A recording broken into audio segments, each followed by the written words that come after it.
Hola chicos, nosotros somos Dana Serrano, Nicolás Paredes, Jaime Vargas, Natasha Sear Diego Pereira. y Karen Belandia y hoy les vamos a hablar acerca del sedentarismo y el poder. Entonces, para explicarles un poco acerca del sedentarismo tenemos que conocer un poco de sus antecedentes, cómo lo fue la era glaciar. Hablamos de cuando el hielo se derritió y se dio la muerte a los grandes mamíferos como mamuts y este tipo de animales. Ahí fue cuando se crearon las tribus seminómadas. Aquí es cuando empiezan las grandes civilizaciones y los grandes asentamientos. Eso se podría decir. hay que tener en cuenta que un pueblo sedentario es diferente a un pueblo capaz de producir sus alimentos. Porque, por ejemplo, eran pueblos que se quedaron estables en un lugar demográfico, pero tenían que ir en busca de ellos. Pero aquí queremos explicarles más el momento en el que empiezan las civilizaciones. Es decir, que aquellos pueblos que se iban a quedarse en un solo lugar empiezan a domesticar plantas y animales. Por parte de los animales tenemos que iniciar con la domesticación del lobo, el cual les servía para cazar. Esta domesticación es como el proceso que se da de pasar de nómadas a sedentarios. Tenemos la domesticación del ganado como la vaca, que servía para todo, para generar calor, también para cargar alimentos y para leche y para domesticación. Teníamos el ganado menor, que llevan como ciertas ovejas y cosas así que servían no solo para el alimento, sino para confeccionar ropa, su vestimenta. Tenemos el caballo, que servía como medio de transporte, y ya por otro lado la domesticación de alimentos, es decir, la domesticación de aquellas plantas que servían para el consumo de ellos.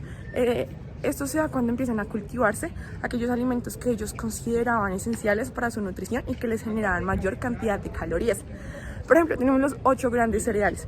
Está el maíz, el trigo, y todos estos, a través de una selección que ellos generaban, los que les parecían más beneficiosos, que les daban más nutrientes, pues los iban generando cierto cambio genético, ya fuera voluntariamente o involuntario. Bueno, pero corta. Entonces, gracias a la domesticación de la agricultura fue que empezó un proceso de crecimiento poblacional en el ser humano significativo. ¿Por qué? Porque la agricultura significaba un número de calorías mayor a lo que era la recolección y era un alimento seguro a través de las épocas del año. Entonces todo esto fue lo que permitió que el ser humano creciera en un número significativo de personas. Y desde que se domesticaron los animales empezó un proceso de avance tecnológico para el ser humano. ¿Por qué? Porque a partir de los huesos de los animales crearon herramientas como martillos, hachas, cuchillos.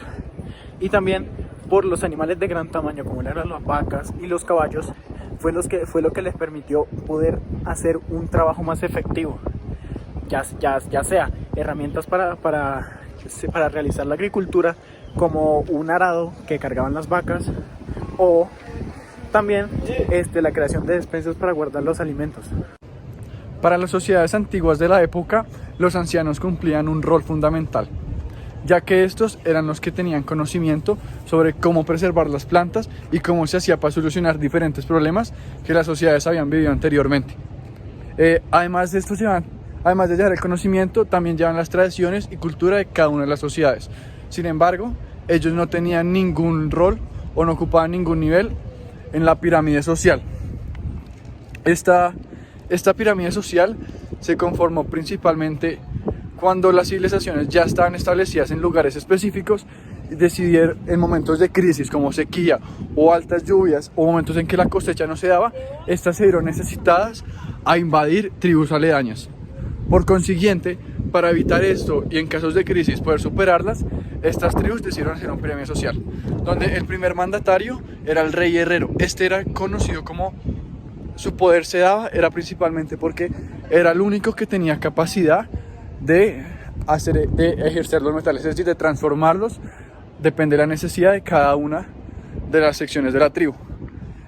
El segundo al mando era el contador, el encargado de repartir toda la comida a cada una de las familias de la tribu.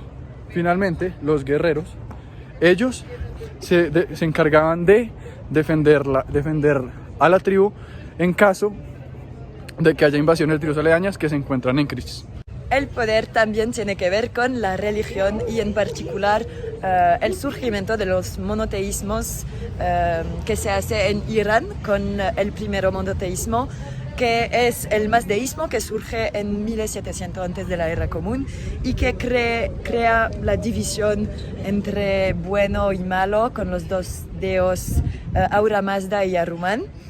Y entonces actúa como una institución de control social sobre las sociedades sedentaristas que se crean. En las sociedades antiguas, tanto los hombres como las mujeres desempeñaban los mismos papeles en la sociedad, tenían el mismo trabajo y las mismas labores, pero las mujeres veían limitada su capacidad de trabajar al momento de dar a luz, ya que esto las dejaba débiles, además de que si seguían trabajando corrían el riesgo de sufrir una hemorragia. Por esta razón es que surgió la división de los roles de género. Esta división también representa la división del poder en base al género. Por un lado está el hombre, quien tiene poder en lo público y en el pasado era el único quien podía participar en la política. Y por el otro lado está la mujer, quien tiene poder en lo privado y es ella quien tiene la autoridad en la casa. Bueno, entonces esto ha sido todo por el video de hoy. Espero que les haya gustado y que hayan entendido un poco más de la explicación. Bueno, chao.